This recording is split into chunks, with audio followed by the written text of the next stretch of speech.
మత్స్మరణాతు భవేత్. భవేతు.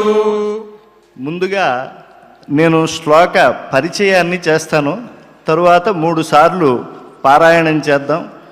సుందరకాండలో తొలి శ్లోకం తతో రావణ నీతాయాః సీతాయాః శత్రుకర్షణః ఈయేష పదమన్వేష్టుం చారణాచరితే పథి అని ప్రారంభమైంది.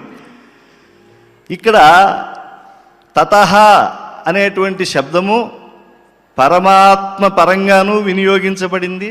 అలాగే తరువాత, దేని తరువాత అని అంటే జాంబవదాదులు పెద్దలైనటువంటి వారు ఆంజనేయ స్వామి వారిని దాటాలయ్యా 100 యోజనముల సముద్రాన్ని అని చెప్పి ఉపదేశించారు రామకార్యార్థమై. ఆజ్ఞా గురూణాం హ్యవిచారణీయ, పెద్దలు చెప్పినటువంటి కార్యాన్ని చెయ్యాలి కనుక ఆంజనేయ స్వామి వారు ఔదల ధరించి సముద్ర లంఘనానికి ఆయన గొప్ప అభిప్రేరణను పొందారు.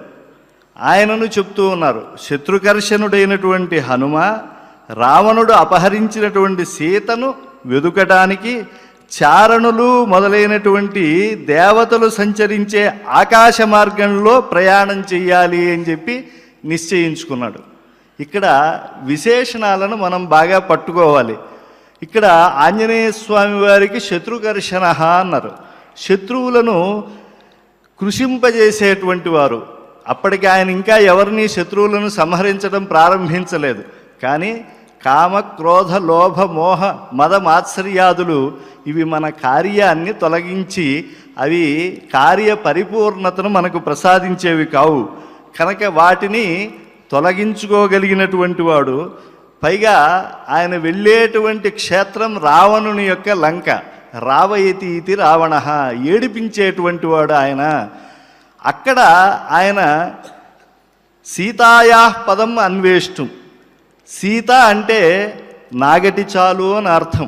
నాగటి చాలు కూకటి వేళ్లతో ఆ ఏడిపించేటువంటి యొక్క దుఃఖాన్ని తొలగింపచేసేస్తుంది. అలాంటి మార్గానికి ఆయన చారణాచరితే పథి, దేవయోనులు సంచరించేటువంటి మార్గాన్ని ఆయన అన్వేషించాడు. ఒకటి ఆంజనేయ పరంగా ఆనాటి రామాయణంలో మనం దర్శించాలి. సీతమ్మ వారు ఉన్నటువంటి స్థానం కోసం ఆంజనేయ స్వామి వారు సముద్ర లంఘనం చేస్తున్నారు అనేటువంటిది ఒకటి. కవయ క్రాంతదర్శిన, కవులు ఆనాటికి ఈనాటికి ఉపయోగపడేట్లుగా చెప్తారు. అంటే మనమందరం కూడా ఒక కార్యాభిముఖులం అయి వెడుతూ ఉంటే కార్యాన్ని సమూలకంగా మనం సాధించాలి అంటే దుఃఖములు వస్తాయి. వాటిని తొలగించుకోవటానికి మనం వెళ్ళేటువంటి మార్గం చారణాచరితే పథి. అంటే ఆకాశ మార్గంలో వెడుతున్నారు అని చెప్పుకోకూడదు. ఆకాశ మార్గంలో రాక్షసులు కూడా సంచరిస్తారు. కానీ ధర్మ మార్గంలో అంటే దేవాలయాలు దాటటము, అలాగే ఋష్యాశ్రమాలు దాటటము, ఇలాంటివి ఆకాశ మార్గంలో దేవతలు చేయరు. అంటే